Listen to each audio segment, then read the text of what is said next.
Welcome back to Tina Romance Library, where powerful alphas fall hard, and the women they underestimate change everything. Every story here is complete, immersive, and emotion-driven. No cliffhangers, no rushed endings, just full romances you can sink into. So if you love possessive alphas, strong heroines who don't beg, slow burn tension, emotional payoffs, and stories that actually finish, you're in the right place. I need you to join the pack right now by subscribing. Leave a like if you enjoy immersive romance, and settle in because once the story begins, we don't stop until the ending.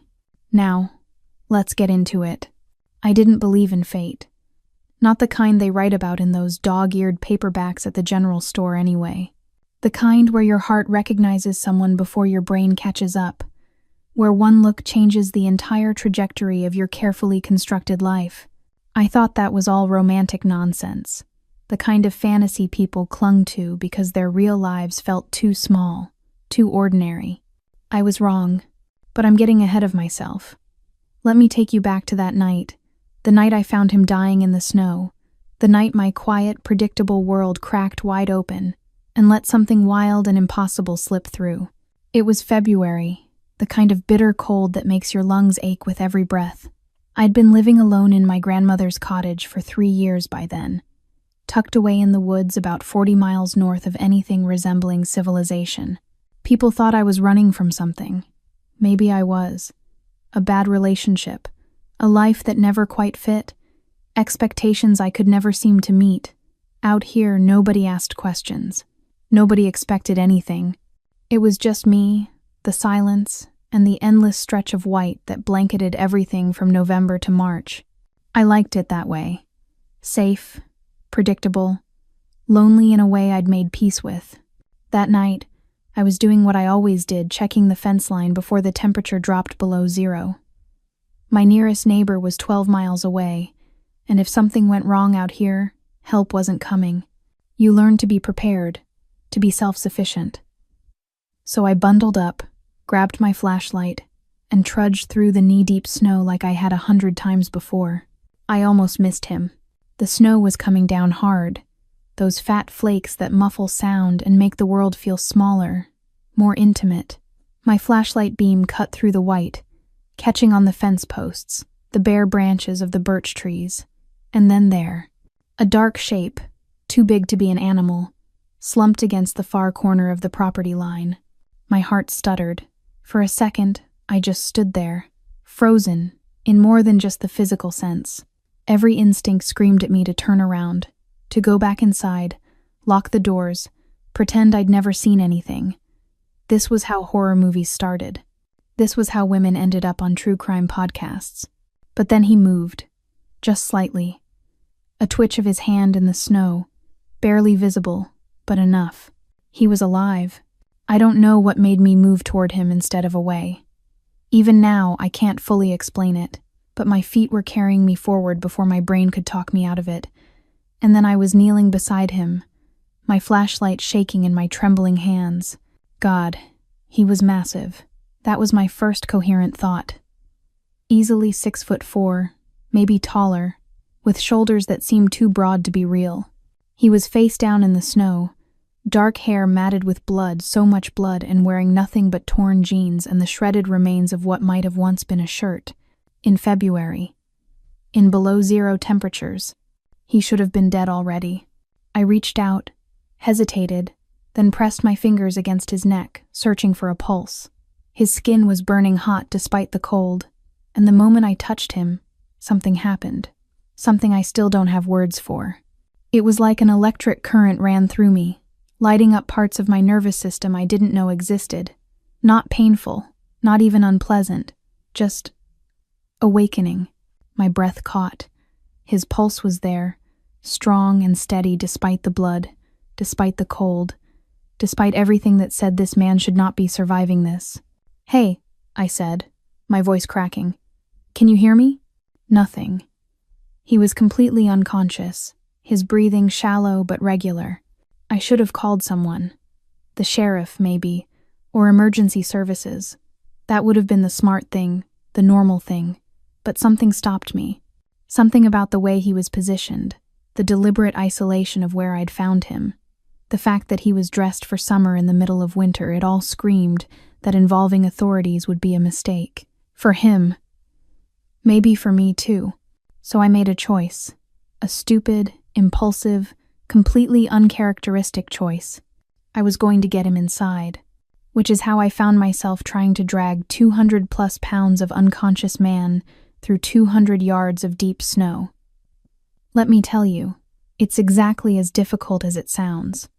Maybe more so. I got my arms under his shoulders, hooked my hands across his chest, and pulled. He didn't budge. "You have got to be kidding me," I muttered, readjusting my grip. "Of course you're built like a brick wall. Of course you are."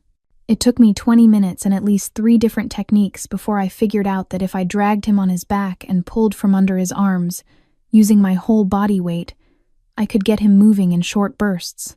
My muscles screamed, my lungs burned, sweat froze on my skin despite the layers.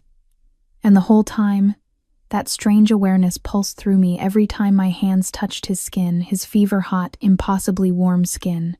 By the time I got him up the porch steps, I was gasping, my vision spotting at the edges.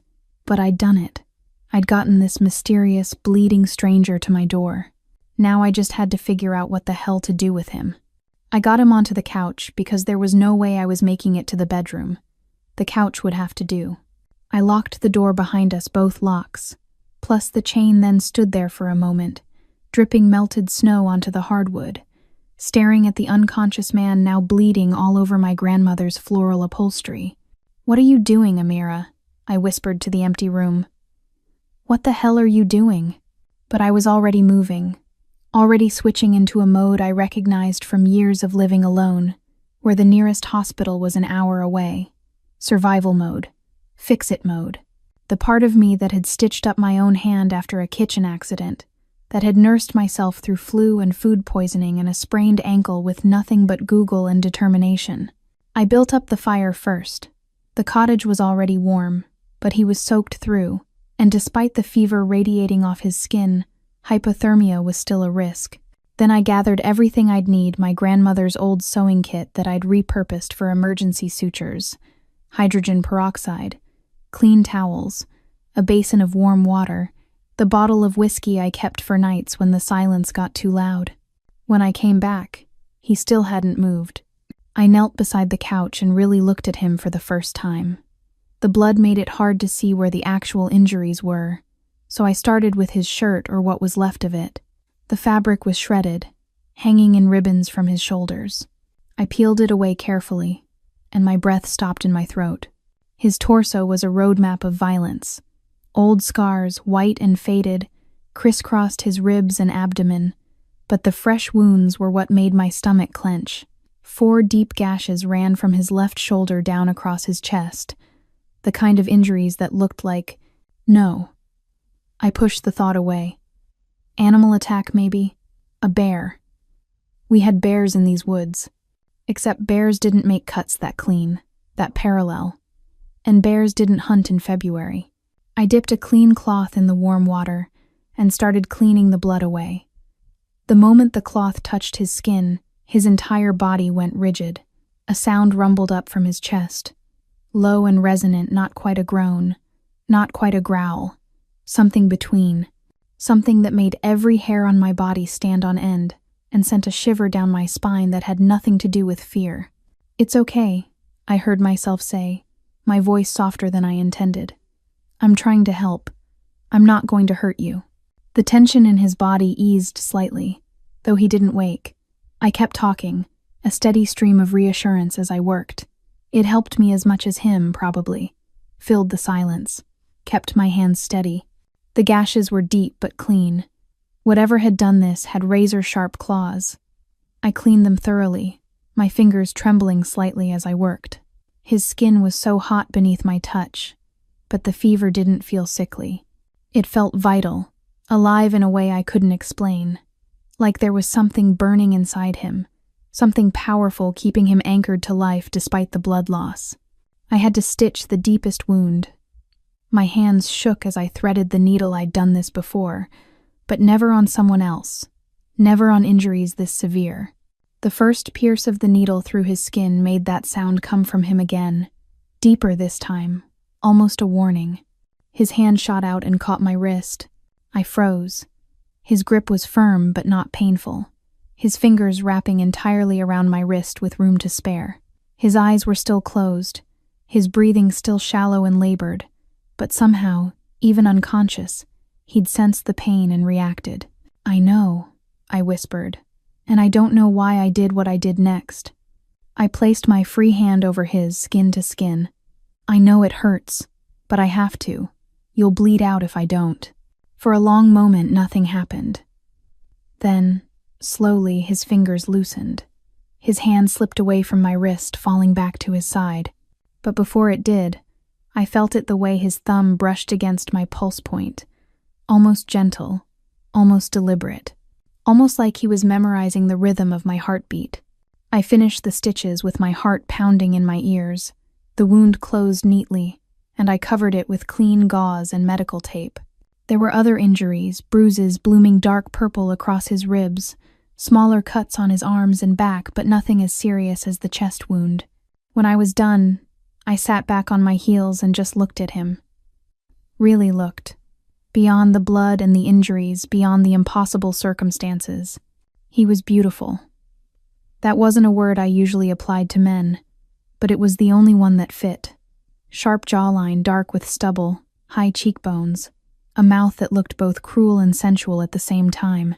His dark hair was longer than mine, falling past his shoulders in tangled waves, and even unconscious, even wounded, there was something about him that radiated power, authority, like he was someone important, someone dangerous, someone who was used to being obeyed.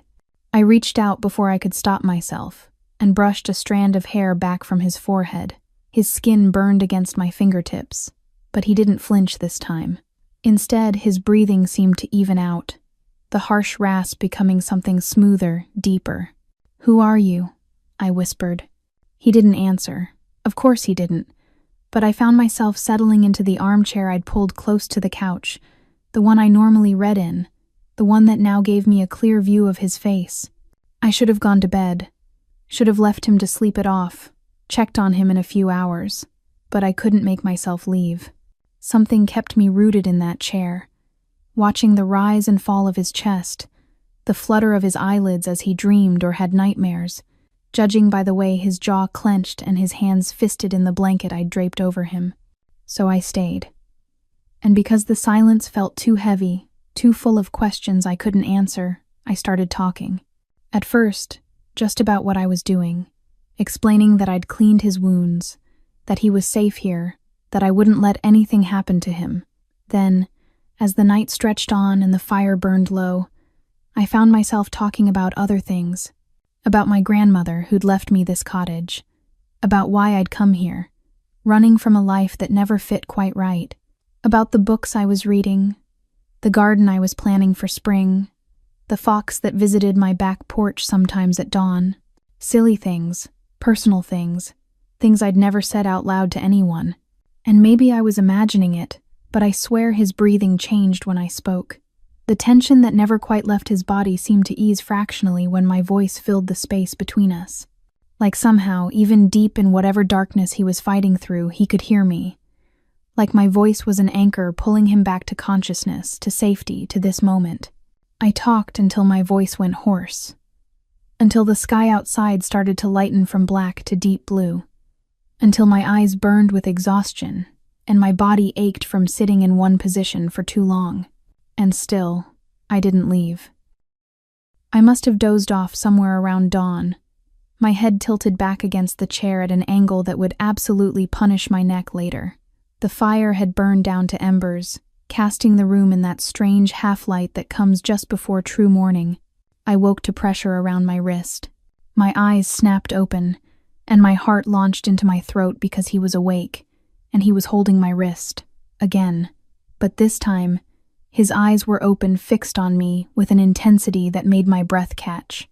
They were amber, not brown, not hazel amber. The color of whiskey held up to firelight, of honey backlit by the sun. and they were looking at me like he could see straight through skin and bone into whatever lived beneath. "Who are you?" His voice was rough, scraping out of his throat like he hadn't used it in days, low and resonant, with an edge of command that made it less a question and more a demand. I should have been afraid. This strange man, this injured, dangerous stranger in my home, was now conscious and holding me in place with nothing but his grip and his stare. But fear wasn't what flooded through me. It was something else entirely, something that made my skin feel too tight and my pulse kick up in a way that had nothing to do with danger.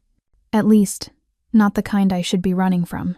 "Amira," I managed, and I was proud of how steady my voice came out. "You're in my house. I found you outside, bleeding.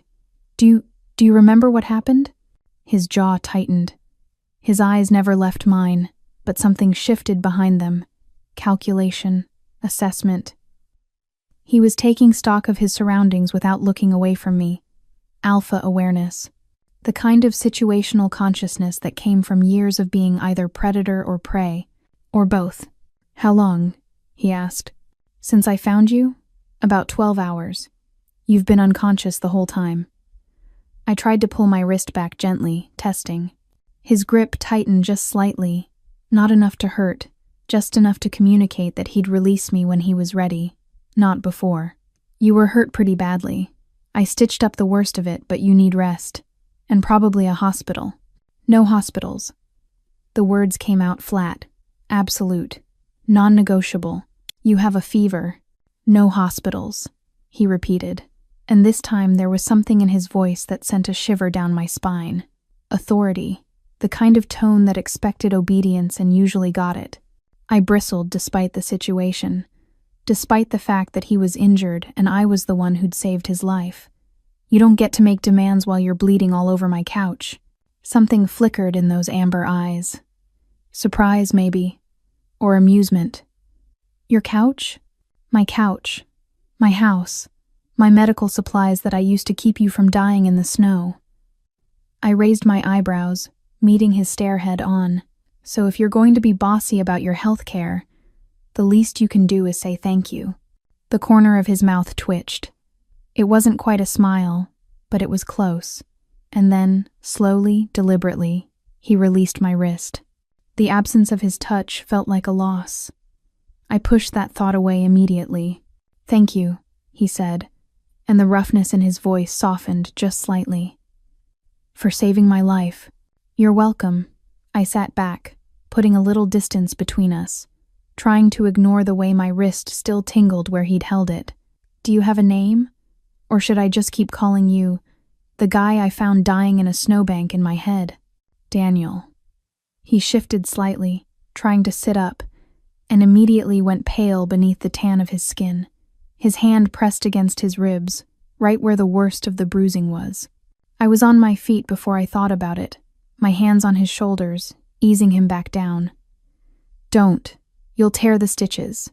He let me push him back, which probably said more about how badly he was hurt than anything else, but his eyes never left my face, and I realized, suddenly, that he was looking at my mouth, not in a creepy way, in a way that felt aware, hyper-aware, like he was noticing every movement, every breath, cataloging details he had no business noticing.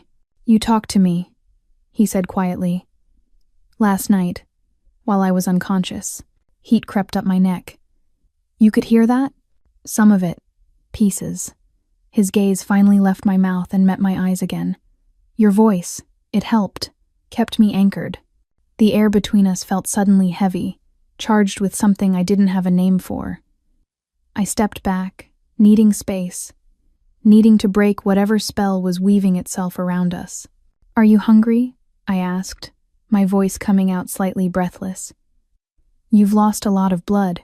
You should eat something." I could eat. I escaped to the kitchen, grateful for the excuse to put a wall between us. My hands were shaking as I pulled out eggs, bread, the leftover soup from 2 days ago. What was wrong with me? I'd just met this man. I didn't know anything about him, except his first name, and the fact that something had tried to kill him in the woods. That should have been enough to keep me cautious, distant. Instead, All I could think about was the way his thumb had brushed against my pulse point, the way his voice had softened when he thanked me, the way those amber eyes had tracked my every movement like I was something precious, something worth protecting. I heated the soup, made toast, brought it all back on a tray. He was exactly where I'd left him, but his eyes had closed again. For a moment, I thought he'd passed out, but then he spoke without opening them. "You live alone."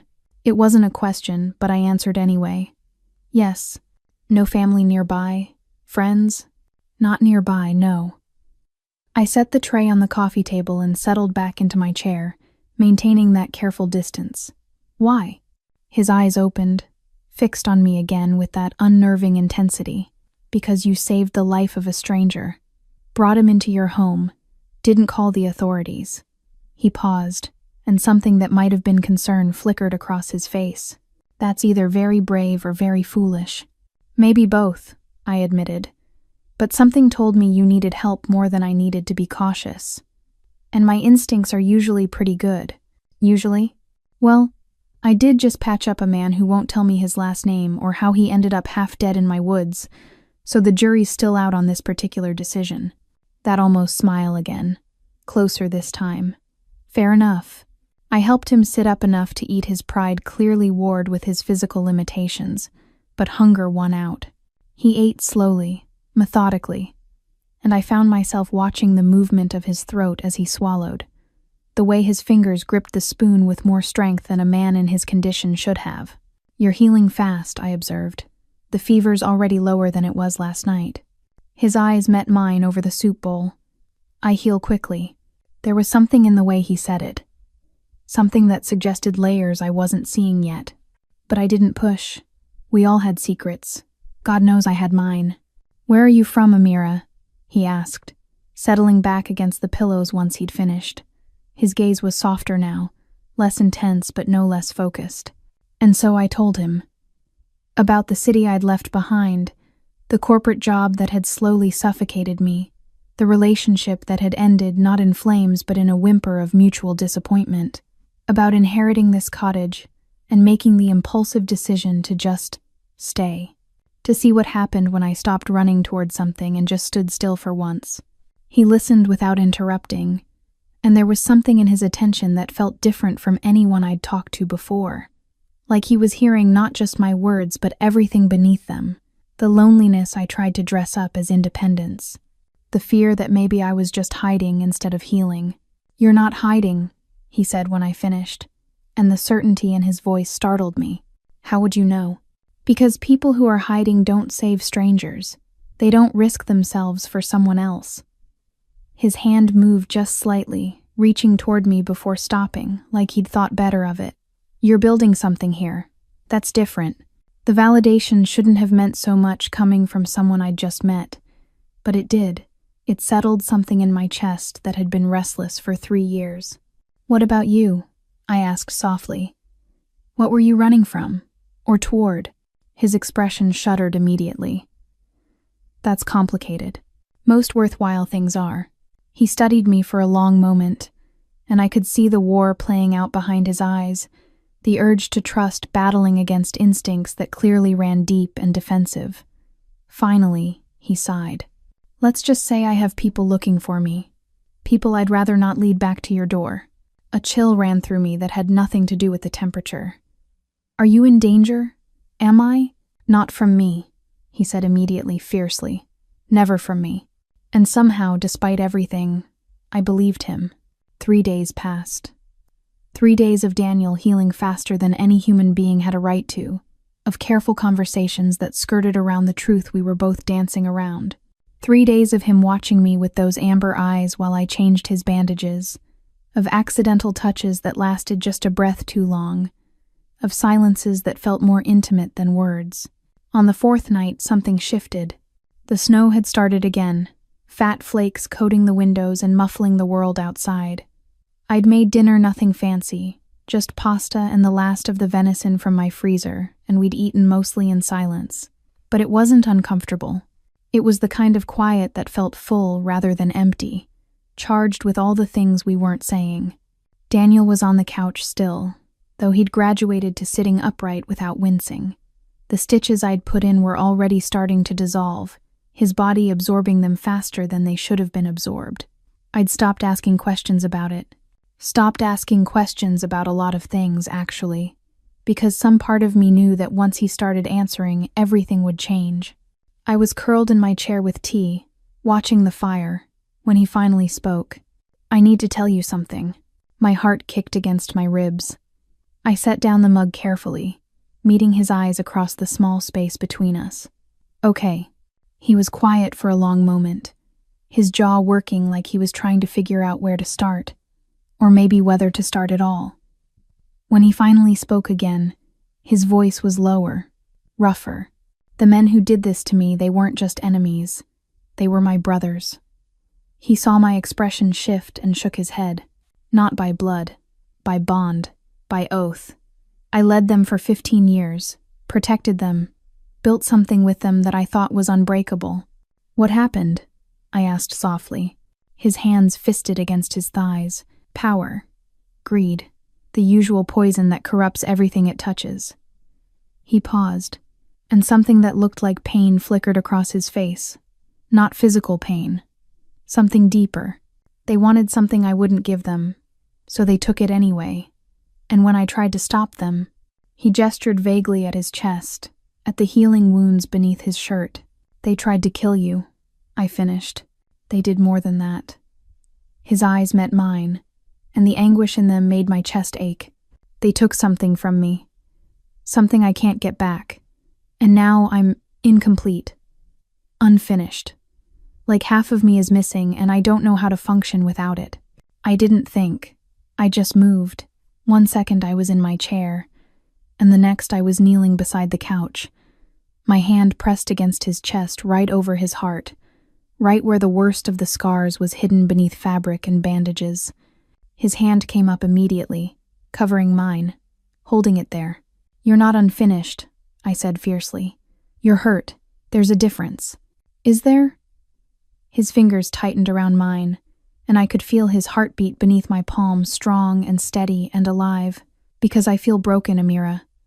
Like the best parts of me are gone, and what's left isn't enough." "That's grief talking, and pain, but it's not the truth." I shifted closer, my other hand coming up to rest against his jaw, making him look at me. "I don't know what they took from you. I don't know what you lost, but I know what I see. And what I see is someone who survived. Someone who's still fighting. That's not broken. That's strength." His eyes searched mine, and I watched something crack open in his expression. Vulnerability. Raw and unguarded, in a way that told me this man didn't let people see him like this. Didn't let people in, but he was letting me in. "Why are you being so kind to me?" he asked quietly.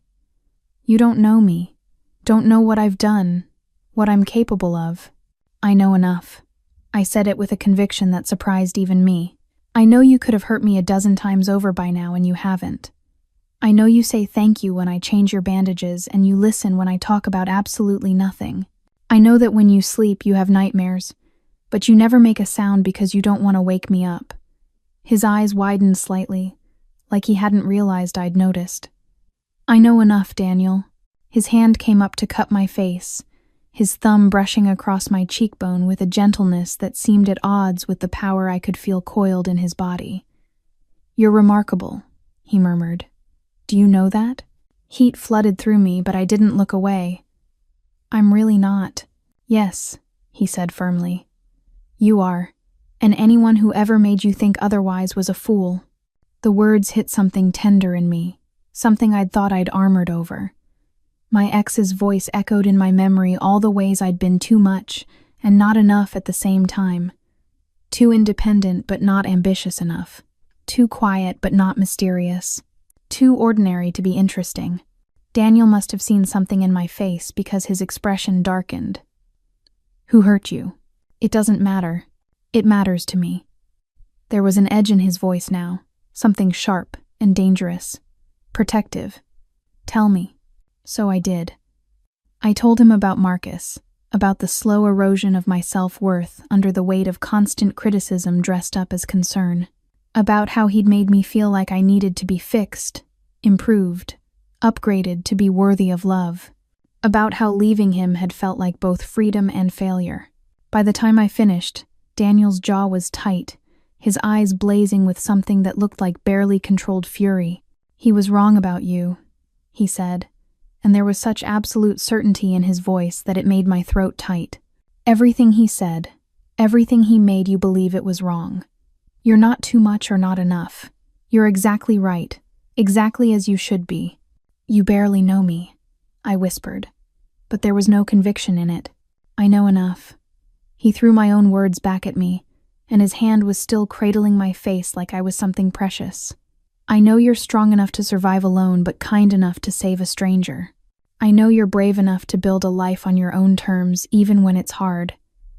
I know that when you talk, your whole face lights up, and when you concentrate, you bite your bottom lip without realizing it. I know." He stopped abruptly, like he'd said too much, like he'd revealed something he hadn't meant to. "You've been watching me," I said, and it should have sounded accusatory, but it came out wondering instead. "I can't help it." His thumb traced my cheekbone again, and the tenderness in the gesture made my heart stutter. "You're magnetic. Even when I'm trying to rest, trying to heal, I find myself tracking your movements, listening for your voice, waiting for you to come back into the room." The air between us felt charged, heavy with possibility.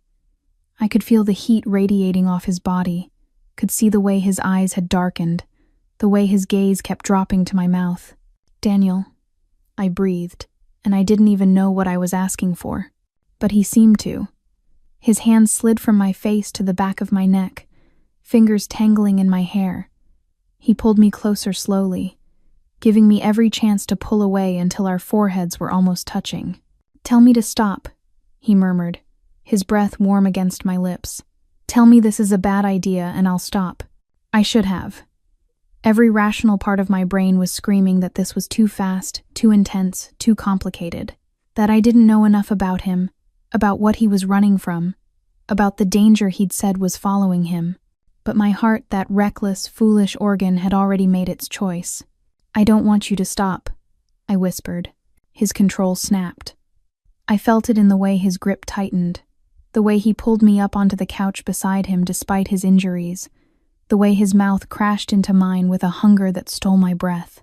The kiss was everything I hadn't known I needed, fierce and desperate and achingly tender all at once. His hands were in my hair, on my face, pulling me closer like he couldn't get enough, and I matched him, my fingers curling into his shirt, my body pressing against his until there was no space left between us. When we finally broke apart, we were both breathing hard.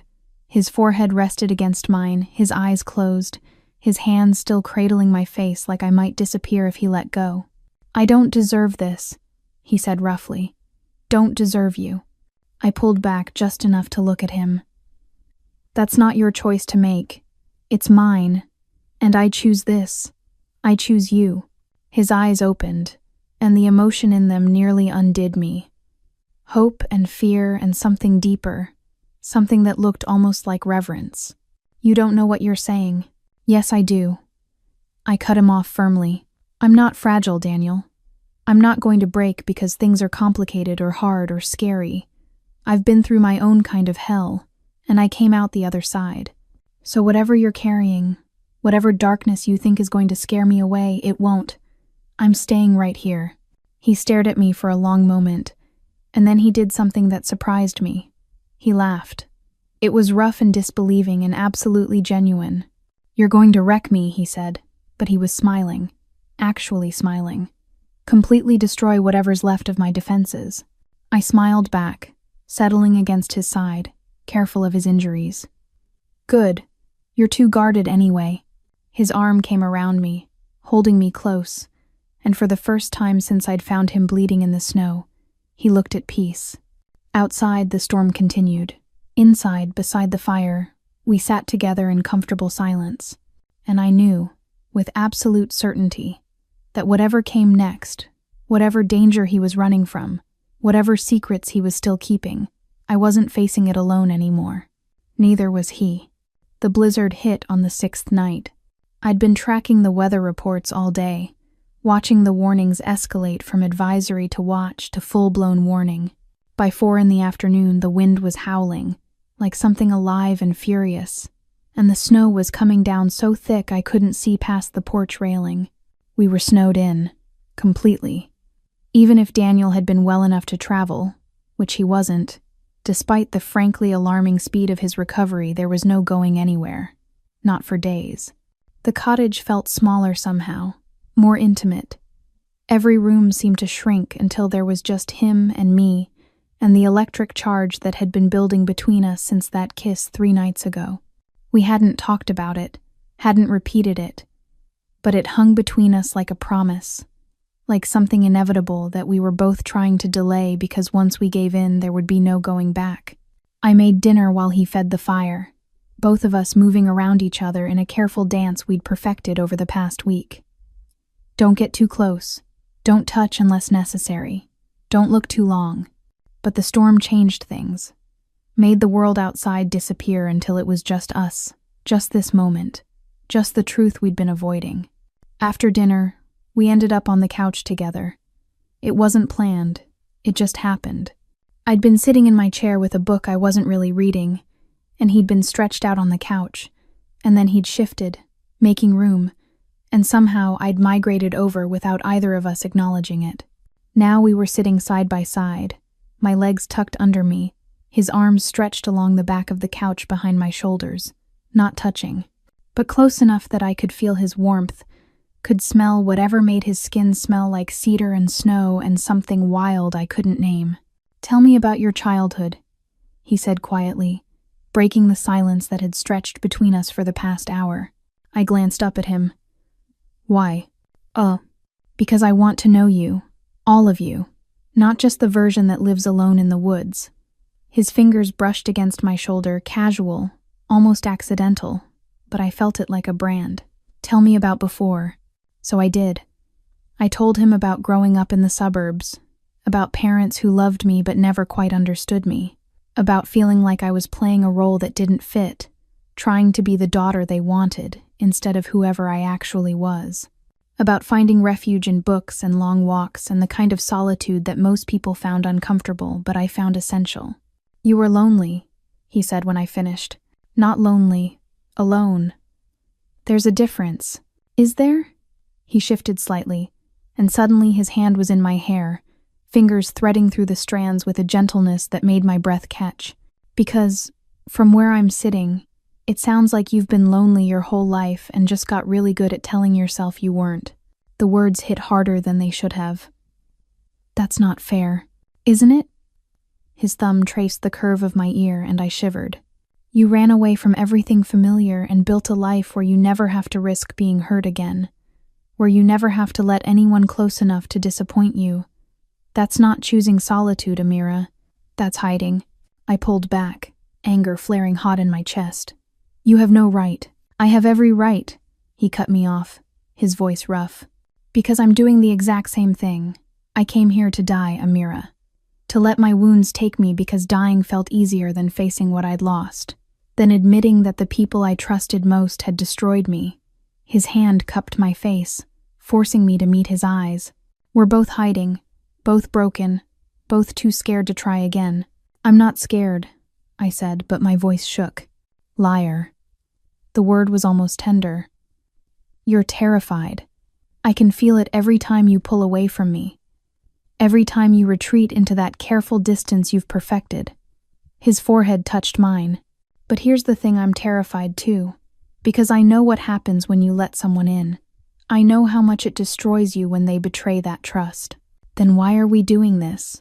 I whispered. "Why are we torturing ourselves?" "Because despite everything, despite every reason to walk away," his voice broke slightly. "I can't. I've tried. God knows I've tried to convince myself to leave as soon as I'm healed, to disappear and never look back. But every morning I wake up and the first thing I see is you. And every night I fall asleep listening to your breathing and I just can't." My hands fisted in his shirt. "Daniel, I'm falling for you." The words came out raw, honest, like they'd been torn from somewhere deep. I know it's too fast. I know it's impossible. I know I should leave before I drag you into the mess my life has become. But I'm falling for you anyway, and I don't know how to stop. The confession shattered something in me. All my careful walls, all my practiced distance, all the armor I'd built to protect myself from ever feeling this vulnerable again, it crumbled. I don't want you to stop, I breathed, and I don't want you to leave. His control snapped. I felt it in the way his grip tightened, in the way his breathing went ragged, in the way he pulled me into his lap like he needed me closer, needed to eliminate every inch of space between us.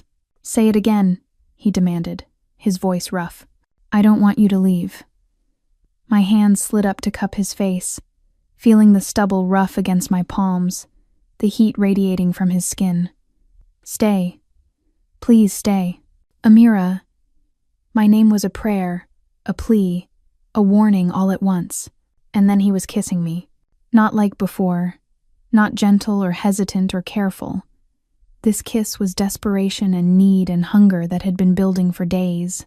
His hands were everywhere in my hair, on my face, sliding down my spine and pulling me closer until I was pressed against him with nothing but thin layers of fabric between us. I kissed him back with everything I had, years of loneliness and longing pouring into that kiss. My fingers tangled in his hair, tugged at his shirt, mapped the planes of his chest and shoulders like I could memorize him through touch alone. I need you, he groaned against my mouth, and the raw honesty in those words made something in my chest crack wide open. I need you, and it terrifies me because I don't deserve. I kissed him harder, swallowing the rest of that sentence. Stop, I said fiercely between kisses. Stop telling me what you deserve. I'm right here. I'm choosing this. I'm choosing you. His response was a sound somewhere between a groan and a growl, and then he was shifting us, laying me back against the couch cushions, covering my body with his. His weight should have been too much, but it felt perfect, grounding, real. Amira. He breathed my name against my throat, his lips trailing heat across my skin. If I stay, if we do this, there's no going back. You understand that? I arched into him, my hands sliding under his shirt to feel the heat of his skin, the rapid beat of his heart. I don't want to go back. Something changed in that moment. The air itself seemed to shift, to thicken with something electric and wild. Daniel went completely still above me, his entire body rigid, his breathing suddenly harsh and labored. Daniel? I touched his face, alarmed. What's wrong? His eyes met mine, and they were glowing. Actually glowing that amber color gone bright and inhuman, lit from within by something that definitely wasn't human. I can feel it, he gasped, and his voice had changed too, gone deeper, rougher, almost doubled. God, I can feel it coming back. Feel what? But even as I asked, I knew. Somehow, impossibly, I knew. His body arched above me, muscles straining, and a sound tore from his throat, pure anguish and wild joy mixed together. The air around us seemed to crackle with energy, with power, with something ancient and primal that made every hair on my body stand on end. And then I felt it too. A connection snapping into place between us, sudden and absolute and overwhelming, like a door I hadn't known existed, suddenly thrown open, flooding me with sensation that wasn't mine, his pain, his joy, his desperate, consuming need for me, his love. Oh God, his love. It hit me like a physical force, and I gasped, my back arching off the couch as the bond ignited between us. I could feel him not just physically but deeper, in a place I didn't have words for. Could feel his wolf rising inside him, tearing free of whatever prison it had been locked in, answering the call of something it recognized in me. Mate, his wolf whispered through that impossible connection. Hours, hours, hours. Daniel's scream was inhuman, filled with agony and ecstasy as his body began to change. I watched in stunned awe as his skin rippled, as bones shifted beneath the surface, as the man I'd been holding transformed into something else entirely. He rolled off me, staggering to his feet, and I scrambled up, my heart pounding, my entire body singing with the echo of his transformation. His clothes tore as his body expanded, reshaped itself, became something magnificent and terrifying. Where Daniel had stood, a massive wolf now crouched. His fur was dark, nearly black, with streaks of silver along his spine. He was huge, easily the size of a small bear, with eyes that still glowed that brilliant amber. And he was looking at me with such intensity, such recognition, such absolute certainty that it stole my breath. I should have been afraid, should have been screaming, running, calling for help. Instead, I dropped to my knees and reached out my hand. "Daniel," I whispered. The wolf moved toward me slowly, carefully, like he was afraid of scaring me. When he was close enough, he pressed his massive head into my palm, and I felt the bond between us flare brighter, stronger, absolutely unbreakable. "Mine," his wolf said through that connection. "Always mine." And somehow, impossibly, I understood. "Yours," I agreed softly, and I wasn't afraid. "Always yours." The transformation reversed slowly, his massive wolf form rippling back into the man I'd kissed just minutes ago. But everything had changed. The air still hummed with residual power, and that connection between us, that impossible bond, remained blazing and alive, a constant awareness of him thrumming beneath my skin. Daniel collapsed to his knees in front of me, his breathing ragged, his body shaking with the aftermath. His clothes were shredded, hanging in tatters, and his skin was slick with sweat. But his eyes, those amber eyes that now made perfect sense, were locked on mine with an intensity that made my heart race. "Amira." My name came out broken, reverent. His hands reached for me, trembling, and I took them without hesitation. "What have I done? What have I— Hey!" I squeezed his fingers, grounding him. "Breathe. Just breathe." He laughed, but it was a raw, almost desperate sound. "Breathe. You just— He pulled me closer, his forehead pressing against mine. "The bond. You felt it. Tell me you felt it." I felt it. My hands cupped his face, making him look at me. "I felt everything. Your wolf, your pain, your—" I stopped, the memory of that overwhelming love making my throat tight. "My love," he finished quietly. "You felt that too." It wasn't a question, but I nodded anyway. "Yes." His eyes closed, and when they opened again, there was something fierce and possessive burning in them. "You're my mate.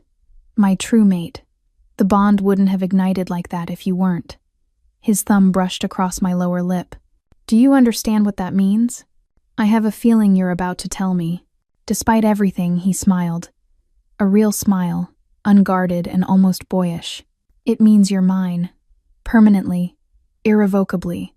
It means I'll kill anyone who tries to take you from me. It means—" His voice went rough. "It means I love you. Completely.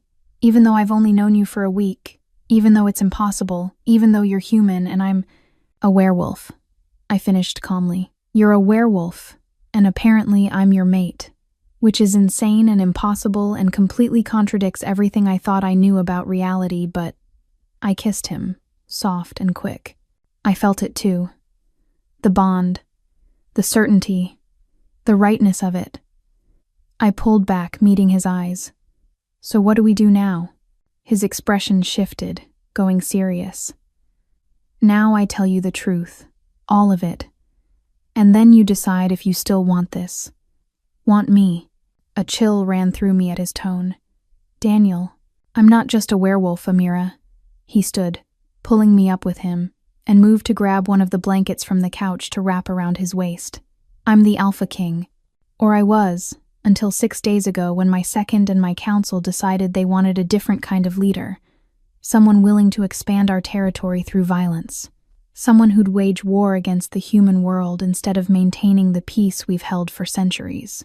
I stared at him, trying to process. "Alpha King. As in I ruled over every pack in North America. Thousands of wolves. Dozens of territories." His jaw tightened. "I was born to it. Spent my entire life preparing for it. And I failed." "They betrayed you," I said fiercely. That's not failure. It is failure when I didn't see it coming, when I trusted the wrong people and nearly died for it. He turned to face me fully, and the pain in his expression made my chest ache. They didn't just try to kill me, Amira. They severed my connection to my wolf, used ancient magic, dark magic, to bind it away from me. That's why I was dying when you found me. A werewolf can't survive long separated from their wolf. We're meant to be whole. But you're whole now, I said, reaching for him. Your wolf came back. Because of you. He caught my hand, pressed it against his chest where I could feel his heart racing. The bond, our bond, it broke through the binding.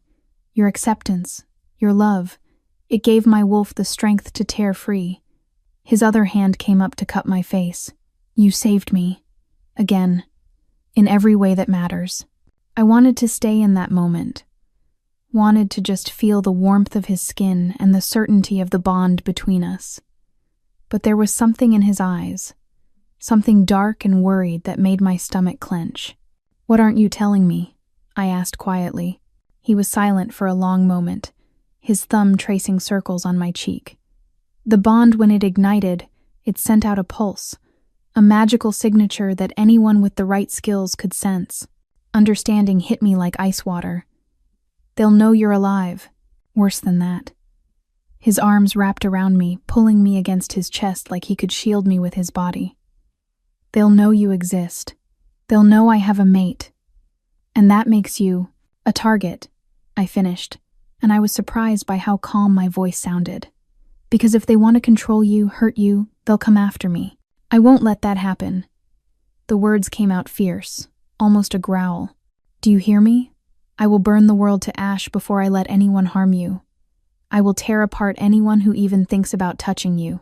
You are mine to protect now. And I don't care if I have to face every wolf in my former kingdom. Daniel. I pressed my fingers against his lips, stopping the flow of protective fury. Breathe. Remember? Just breathe. He did, his chest expanding against mine, his arms tightening. You should be terrified. You should be telling me to leave, to take this danger away from you. Should I? I tilted my head, studying his face. Is that what you want? God, no. The confession was immediate, raw. I want to keep you. Want to stay here in this cottage and pretend the rest of the world doesn't exist. Want to spend every night learning everything about you and every morning waking up with you in my arms. I want— He stopped, shaking his head. But what I want doesn't matter if it puts you in danger. I reached up, forcing him to look at me. What if I want the same things? What if I'm willing to accept the danger because the alternative, losing you, is worse? His eyes searched mine, looking for doubt, for fear. You don't know what you're saying. Stop, I said it firmly. Stop assuming you know what I can handle. Stop trying to make my choices for me. I stepped back, putting a little distance between us. I'm not some fragile thing that needs to be protected from the truth. I'm not going to fall apart because things are dangerous or complicated. So tell me everything. Who's coming? How bad is it? And what do we need to do? A slow smile spread across his face, and there was something like pride in his eyes. You're magnificent. Do you know that? I'm practical, I corrected. And right now, practically speaking, we need a plan. He nodded, his expression going serious again. The one who orchestrated all of this, his name is Victor. He was my second, my most trusted advisor. And he's not just a wolf, he's also a sorcerer, which is rare and incredibly dangerous. That's how he was able to bind my wolf, how he convinced the council to follow him. And he'll come here, I said. Once he senses the bond, he'll send others first, scouts, soldiers. He'll want to test my strength, see if I've truly recovered. Daniel moved to the window, looking out at the still raging blizzard. The storm will buy us time, a day, maybe two, but after that, we need to be ready. I moved to stand beside him. Can you fight them? Now that your wolf is back? I can fight. His hand found mine, our fingers lacing together. But I'm one wolf against potentially dozens, and you— He turned to me, his expression anguished. You're human, vulnerable, If they get past me, then we make sure they don't get past you. I squeezed his hand. You said you were an alpha king. So be one. Stop thinking like someone who's already lost and start thinking like someone who has something worth fighting for. The change in him was immediate. His spine straightened, his shoulders went back, and suddenly he wasn't just Daniel. He was every inch the king he claimed to be. Authority rolled off him in waves, and even I felt the urge to submit to it. You're right, he said quietly. I've been running, hiding, accepting defeat, but that ends now. His eyes met mine, blazing with determination.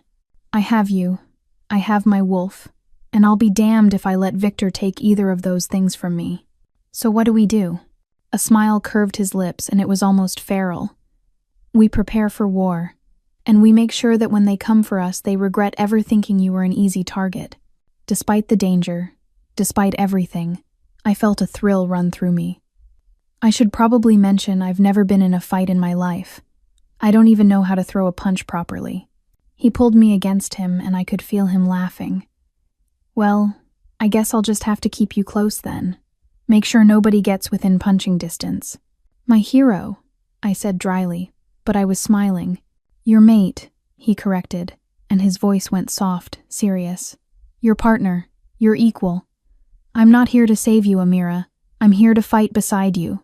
There's a difference. And looking into his eyes, feeling the bond humming between us, I believed him. The storm howled outside, and somewhere out there, danger was coming. But for the first time in 3 years, I wasn't alone. And for the first time since his betrayal, neither was he. We'd face whatever came next together. They came on the 3rd night after the storm broke. I was asleep when Daniel's hand clamped over my mouth, his other arm banding around my waist and lifting me bodily from the bed. My eyes flew open, panic spiking through me until I saw his face in the darkness, calm but deadly serious. They're here, he breathed against my ear. 3 wolves, maybe 4, coming from the north. The bond between us hummed with his tension, his wolf's readiness for violence. I nodded against his palm, and he released me, already moving to grab the pack we'd prepared over the past 2 days. Clothes, food, cash, the hunting knife that had been my grandfather's, everything we'd need to run. How long? I whispered, pulling on boots and the heavy jacket Daniel had insisted I keep by the bed. Minutes, maybe less. He was dressed in seconds, moving with inhuman speed and grace. We go out the back, into the tree line. Stay close to me. If I tell you to run, you run. Understand? Daniel. Understand? The command in his voice was absolute, his alpha will pressing against me through the bond. Yes, I said, even as every instinct rebelled against the idea of leaving him. We made it as far as the tree line. The first wolf hit Daniel from the side, a blur of gray fur and snapping teeth. They went down in a tangle of limbs and violence, and I stumbled back, my heart in my throat as Daniel shifted mid-fall. His clothes shredded as his body transformed, and then it was wolf against wolf, a brutal dance of teeth and claws that moved too fast for my human eyes to track.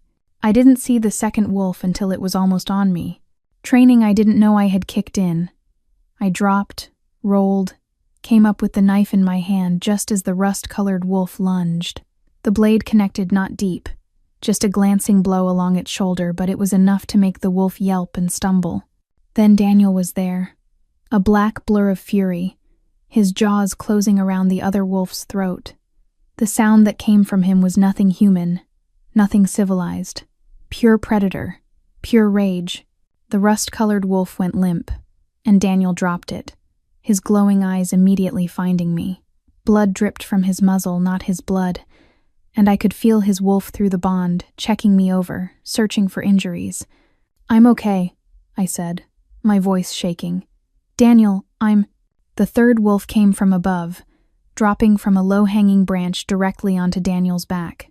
They rolled together, a mass of snapping teeth and raking claws, and I watched in horror as the attacker's claws scored deep lines across Daniel's shoulder. Rage flooded through me, mine and his, tangled together through the bond. I didn't think, just moved. My knife flashed in the moonlight as I drove it into the attacking wolf's haunch, using all my weight to drag it sideways. The wolf howled, releasing Daniel and turning on me with murder in its yellow eyes. I scrambled backward, the knife suddenly feeling pathetically small in my hand. This was it. I was going to die in these woods, and Daniel was going to watch it happen, and Daniel's roar shook the trees. He hit the wolf with the force of a freight train, bearing it to the ground with such violence that I heard bones crack. His teeth found the throat, and this time he didn't let go until the wolf stopped moving entirely. The fourth wolf, whoever it was, never materialized. Either it had fled, or it had never existed. Daniel shifted back immediately, his human form appearing in a ripple of power. He was on me in seconds, his hands running over my body, checking for injuries with frantic intensity. "Are you hurt? Did it touch you?" "Amira, look at me." "I'm fine," I managed, catching his hands. "Daniel, stop. I'm fine. You're the one bleeding." He looked down at his shoulder like he'd forgotten about the injury entirely. The gashes were deep, already starting to heal but still weeping blood. "This is nothing. But you could have been killed. You should have run like I told you." If I'd run, that second wolf would have caught me in 30 seconds. I pressed my hand against his chest, feeling his heart racing beneath my palm. I did what I had to do. We both did. His arms came around me, crushing me against him despite his injuries. I could feel him shaking, could feel the terror flooding through the bond, not for himself, but for me. "I can't lose you," he said roughly into my hair. "I just found you. I can't." "You won't." I pulled back enough to look at him. "But Daniel, we can't stay here. If they found us once, they'll find us again." He finished grimly. His eyes went to the cottage, barely visible through the trees. "We need to go, now. Leave everything behind and just run."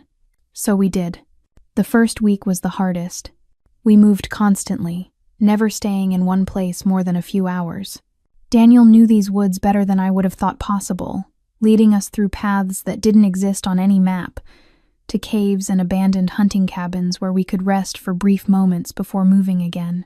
He hunted for us in wolf form while I gathered what I could: edible plants, clean water, firewood. We fell into a rhythm born of necessity, each of us learning to read the other's needs without words. The bond helped. Through it, I could feel when he was pushing too hard, when his injuries needed rest, and he could sense when I was exhausted, when fear was threatening to overwhelm me. On the 8th night, we weren't alone anymore. I woke to find Daniel standing at the entrance to our current shelter, an overhang of rock that barely qualified as a cave staring out into the darkness. But he wasn't tense.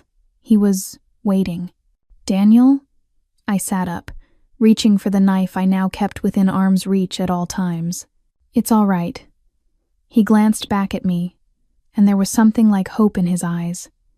"They're friends, or they were once." 3 wolves emerged from the shadows. They were huge, nearly as large as Daniel's wolf form, and they moved with the coordinated grace of trained soldiers.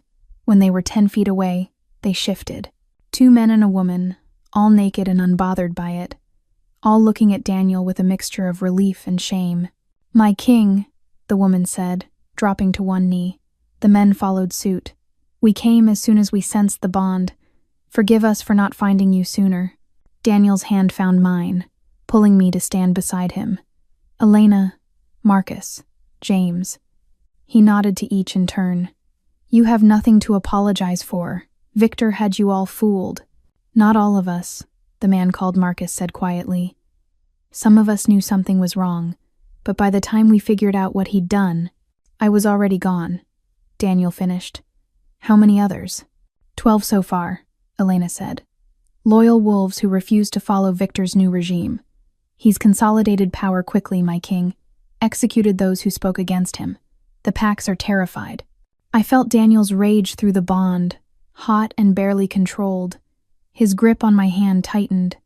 "And the council?" "Dead. All of them." James's voice was heavy. "Victor claimed they were conspirators in your assassination. He's declared himself Alpha King and is already pushing for expansion into human territories." The silence that followed was suffocating. I looked at Daniel's profile, saw the muscle ticking in his jaw, the glow starting to build in his eyes as his wolf rose in response to the threat. Then Elena's gaze shifted to me, and her eyes widened. "Your mate. She's human," I supplied calmly. "I'm human. And yes, before you ask, I know what that means." Something like respect flickered in Elena's expression. She stood, approaching slowly until she was close enough that I could see the silver streaks in her dark hair. "May I?" She gestured toward my hand. I glanced at Daniel, who nodded slightly, then extended my hand. Elena took it gently, then pressed it against her forehead, in what I somehow knew was a gesture of submission and respect. "My Luna," she said quietly, "we are yours to command." Luna. The word resonated through the bond, and I felt Daniel's wolf respond to it with fierce satisfaction. "Mine," it seemed to say. "Our mate. Our Luna." The other two wolves followed Elena's example, each bowing their heads and acknowledging me with a respect that felt both foreign and strangely right. "We need to move," Daniel said once the greetings were done. "Victor knows we're in this region. It's only a matter of time before he sends more soldiers." "We have a safe house," Marcus offered. "About 40 miles north. It's hidden, warded by one of our witches. Victor won't be able to track us there." "A witch is helping you?" I asked, surprised. "Not all supernatural beings support Victor's war plans," Elena explained. "Many of us remember what happened the last time wolves tried to dominate other species. We nearly went extinct. We moved out within the hour, this time with the 3 wolves running perimeter, while Daniel and I traveled in the center. It should have felt safer, having allies, but I could feel Daniel's tension through the bond, his constant vigilance. "You don't trust them," I said quietly as we hiked through the darkness. "I trust them more than most," he replied. "But I trusted Victor too once. Trust is complicated now." I understood that. Betrayal changed you, made you question everything. "What about me?" I asked. "Do you trust me?" He stopped walking, turning to face me fully. "You're the only thing I'm certain of. The bond doesn't lie. Your heart doesn't lie." His hand cupped my face. "You're the one solid thing in a world that's gone to hell, Amira. You're my anchor." I kissed him then, quick and fierce. "Then let me be more than that. Teach me. How to fight. How to strategize. How to be what these wolves need their Luna to be." His eyes searched mine. "This isn't your fight." "Yes, it is." I cut him off firmly. "The moment we bonded, the moment I chose you, it became my fight too. So stop trying to protect me from it and start preparing me for it instead." A slow smile spread across his face. "You're going to be a terror, aren't you?" "Probably," I agreed. "But I'll be your terror." "My Luna," he corrected softly. And in his voice, I heard not just love, but pride. The safe house turned out to be an old hunting lodge, half buried in the mountainside and hidden behind wards that made my skin prickle when we crossed them. Inside, 12 wolves waited, the loyal ones Elena had mentioned. They rose as we entered, their eyes going immediately to Daniel, then to me. I felt the weight of their assessment, their curiosity. A human Luna was unheard of, impossible even. But the bond between Daniel and me was evident in the way we moved together, the way his hand never left the small of my back, the way I instinctively leaned into his warmth. "My king," a grizzled older wolf said, stepping forward. "And your mate." "My Luna," Daniel corrected, his voice carrying that alpha command that made even me want to straighten my spine. "Her name is Amira, and she speaks with my authority. Any orders she gives are to be treated as if they came from me directly." Shock rippled through the room. I felt it in the sudden tension, the exchanged glances, but Daniel's hand pressed against my back, steadying me, supporting me. "I know this is unprecedented," I said, and I was grateful my voice came out strong and clear. "I'm human. I have no pack history, no training, no experience in your world, but I'm also not blind to what's happening. Victor is destroying everything Daniel built, and if we don't stop him, a lot of innocent people, human and wolf alike, are going to die." The grizzled wolf Marcus had called him Thomas studied me with ancient eyes.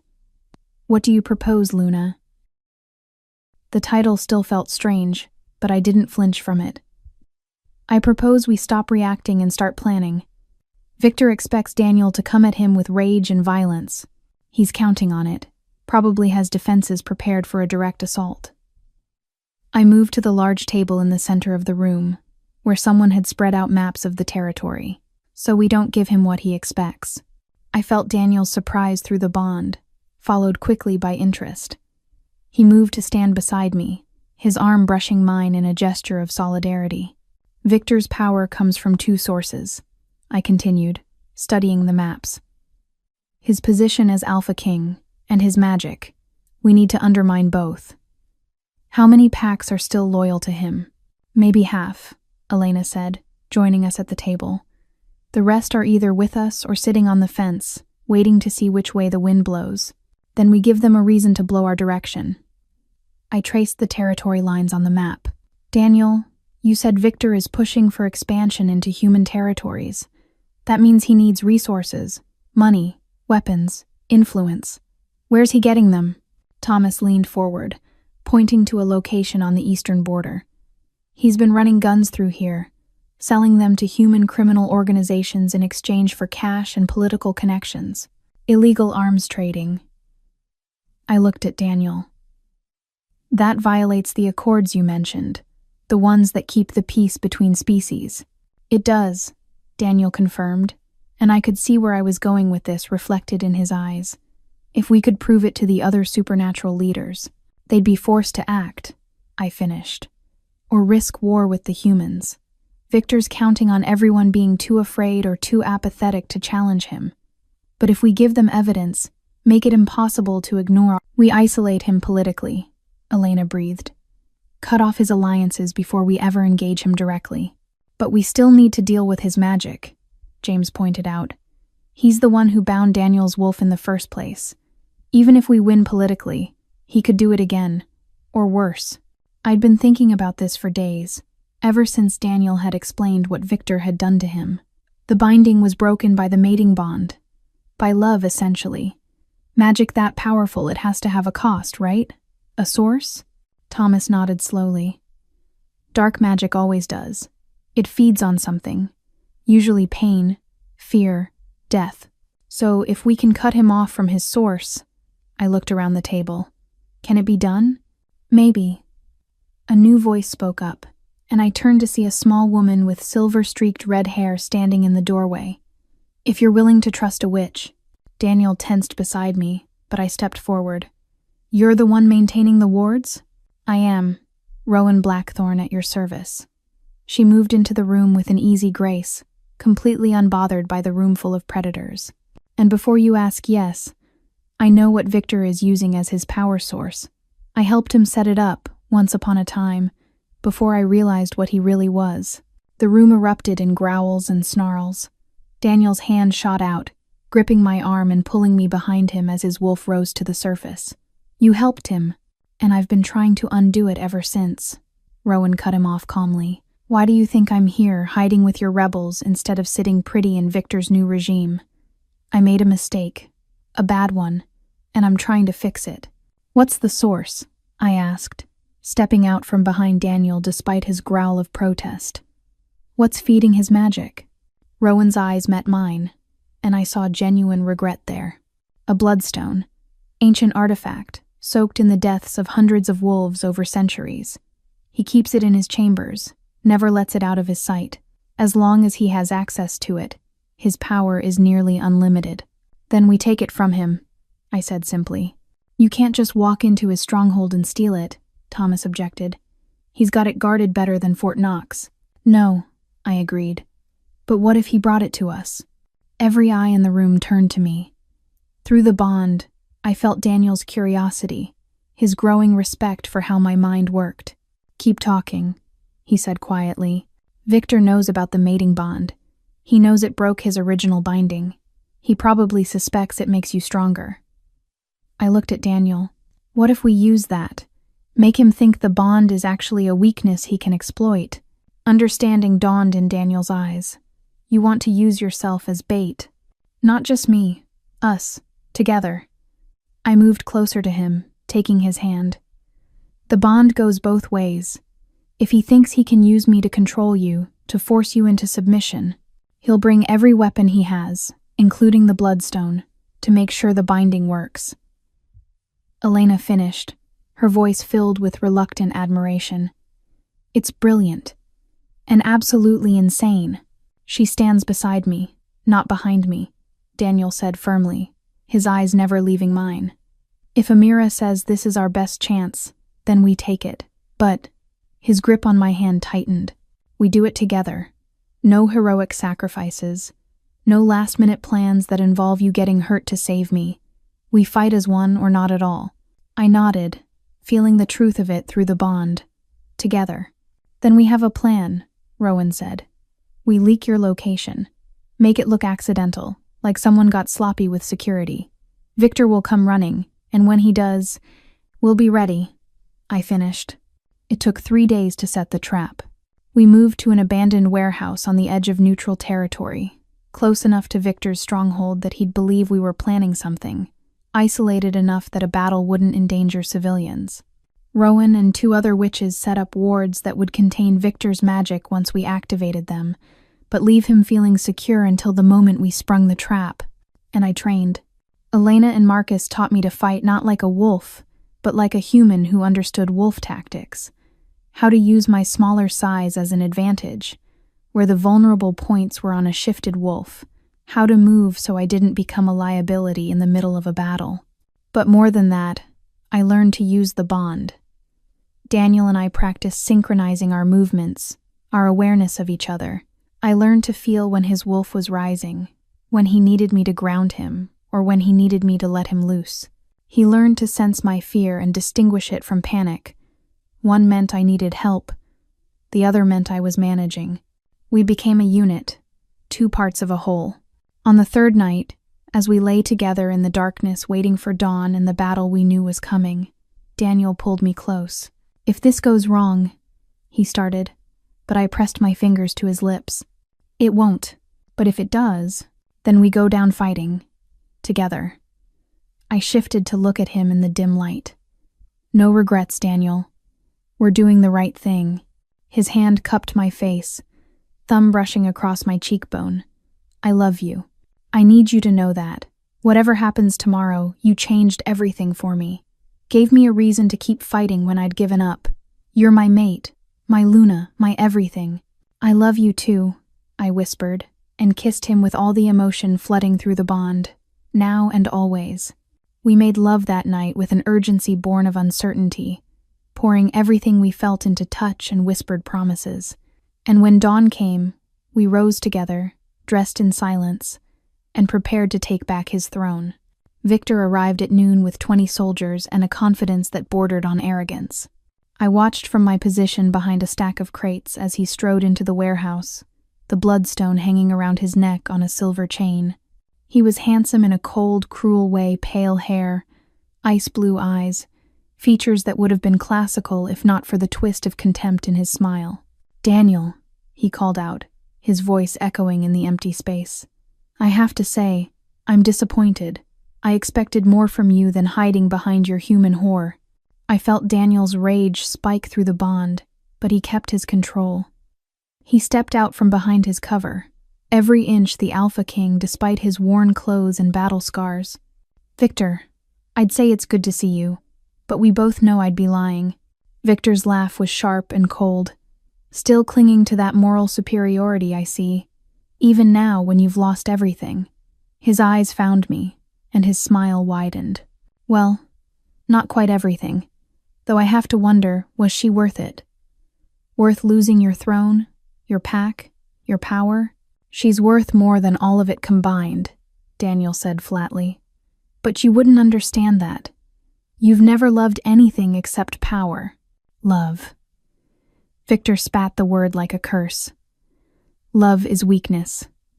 It clouds judgment, makes you vulnerable. You proved that the moment you bonded with a human." He touched the bloodstone, "and now that weakness will be your end." The magic hit like a physical wave, crashing against Daniel and trying to force him to his knees. I felt it through the bond, the binding trying to take hold again, trying to separate him from his wolf, from his strength. But this time, he wasn't alone. I stepped out from my hiding place, letting Victor see me fully for the first time. "You're wrong," I said clearly. "Love isn't weakness. It's the most powerful thing in the world. And you're about to find that out." Victor's eyes narrowed. "Brave words from someone so fragile. One word from me and my wolves will tear you apart." "Try it," Daniel growled, and his wolf was there in his eyes, burning bright and fierce. "Touch her and I'll kill every single one of you." "You can barely stand against my magic," Victor sneered.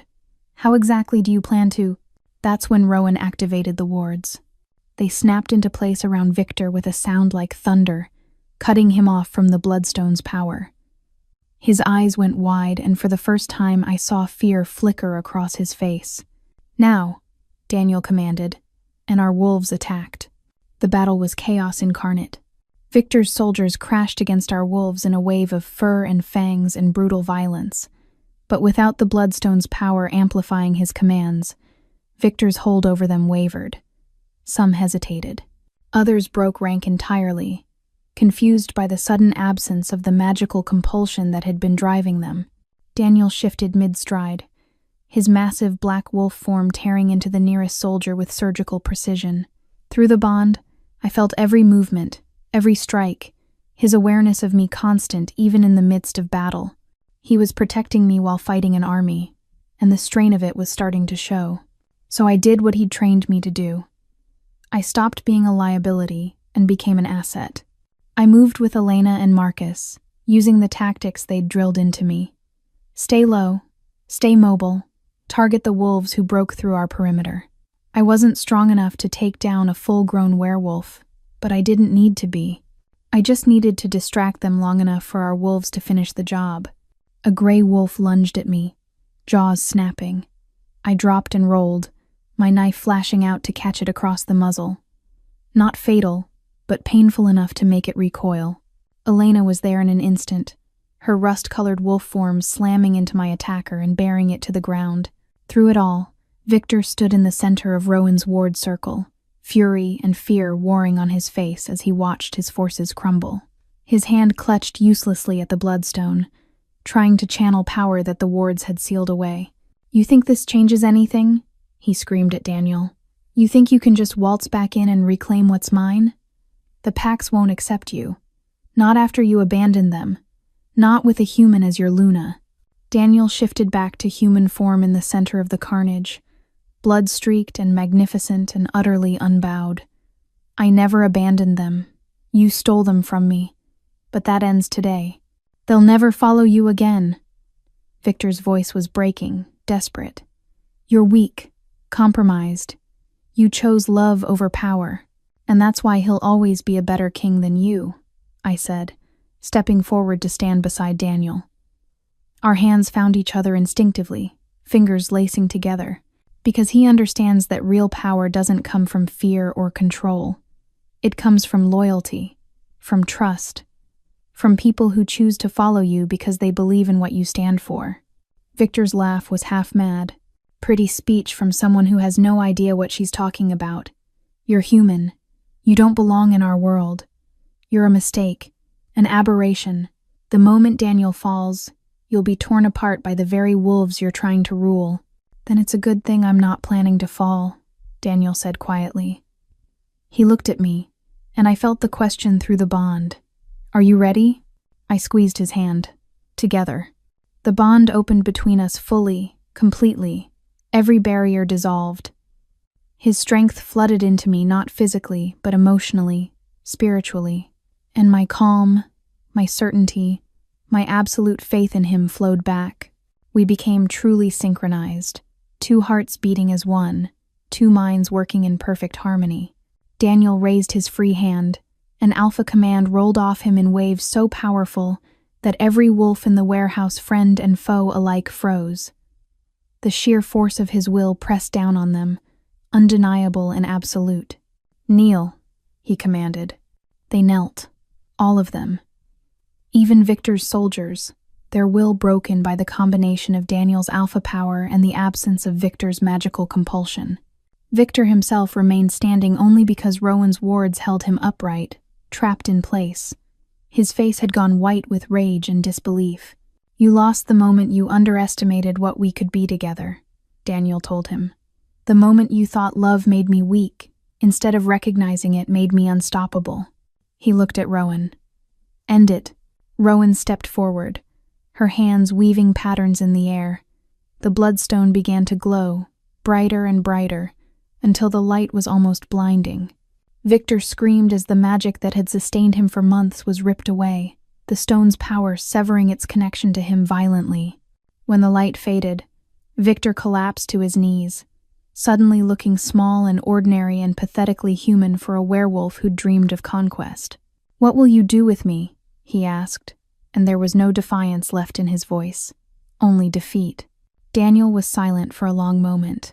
I felt his struggle through the bond, the desire for vengeance warring against the king he'd been, the leader who'd always chosen mercy when possible. "The council will decide," he said finally. "A proper council, elected by the packs, not appointed by a tyrant. You'll stand trial for your crimes, and whatever they decide, you'll accept." It was the right choice, the kingly choice. But I saw the toll it took on him, the discipline required to choose justice over revenge. I stepped closer, my hand finding his jaw, making him look at me. "I'm proud of you," I said softly, for his ears alone. His eyes closed, and he leaned into my touch. "I couldn't have done this without you. Good thing you didn't have to." 3 weeks later, I stood in the great hall of the Pack's stronghold, the same hall where Daniel had ruled before Victor's betrayal, and watched as hundreds of wolves gathered to witness what came next. They'd come from every pack in North America, some out of loyalty to Daniel, some out of curiosity about the human Luna, some simply because they needed to see with their own eyes that their true Alpha King had returned. The new council elected fairly this time, with representatives from all the major packs had already voted. Victor would spend the rest of his life in a supernatural prison, his magic bound, his wolf permanently suppressed. Justice, not vengeance. But that wasn't why we were all gathered here today. Daniel stood beside me on the raised platform, dressed in formal clothing for the first time since I'd met him. He looked every inch the king powerful, commanding, absolutely certain of his authority. But when his eyes met mine, they softened with the tenderness I'd come to know so well. "My people," he began, his voice carrying easily across the silent hall. 3 months ago, I was betrayed by someone I trusted. I was nearly killed. I lost everything I'd built, everything I'd fought for. I should have died in those woods. He turned to me, taking my hands in his. But I didn't, because a woman I'd never met, a human woman with no connection to our world, no obligation to help me, chose to save my life anyway. She dragged me out of the snow. She stitched my wounds. She sat by my bedside and talked to me while I was unconscious, giving my wolf an anchor to hold on to when the binding tried to separate us forever. I felt heat rise in my cheeks as hundreds of eyes focused on me, but Daniel's grip on my hand steadied me. When I told her the truth about what I was, she didn't run. When I explained the danger she'd be in as my mate, she didn't hesitate. And when we needed to take back what Victor had stolen, she didn't stand behind me looking for protection. She stood beside me and fought like a warrior. His voice grew rough with emotion. "She saved me. She fought with me. And now, if you'll accept her, she'll rule with me." A wolf in the front, Thomas, I realized, stepped forward. "The bond is clear. She's your true mate, your Luna. We'd be fools not to accept what fate itself has chosen." "Fate didn't choose me," I said, finding my voice. "Daniel did. And I chose him back. That's what makes this work. Not destiny or magic or bonds we didn't ask for, but the choice to stay, to fight, to love someone even when it's hard, even when it's dangerous, even when the entire world says it's impossible." I looked around the hall, meeting the eyes of wolves who'd lived for centuries, who'd seen things I couldn't imagine. "I'm human. I'll never be one of you, but I love your king, and I'll spend every day proving that I'm worthy of standing at his side." Silence stretched through the hall. Then Elena stepped forward and knelt, her fist over her heart. My Luna Queen. Marcus and James followed. Then Thomas. Then Rowan. One by one, hundreds of wolves knelt, acknowledging me not because they had to, but because they chose to. Daniel's hand cupped my face, turning me to look at him. In his eyes, I saw everything: love, pride, gratitude, fierce possessiveness, and something that looked like awe. "You're remarkable," he murmured, echoing the words he'd said that first night. "My queen, my mate, my everything." He kissed me then, in front of his entire kingdom, claiming me publicly and irrevocably. And when we broke apart, he placed a silver circlet on my head, simple and elegant, marked with the wolf head sigil of his house. "All hail Queen Amira," he said, his voice ringing with authority and absolute conviction. "Luna of the North American Pax, my partner, my equal, the other half of my soul." "All hail," the wolves echoed, and the sound shook the rafters. That night, after the ceremony, after the celebration, after the last of the well-wishers had finally left us alone, Daniel and I stood on the balcony of our chambers and looked out over the territory that was now ours to protect. "Having regrets yet?" he asked, his arms wrapped around me from behind, his chin resting on my shoulder.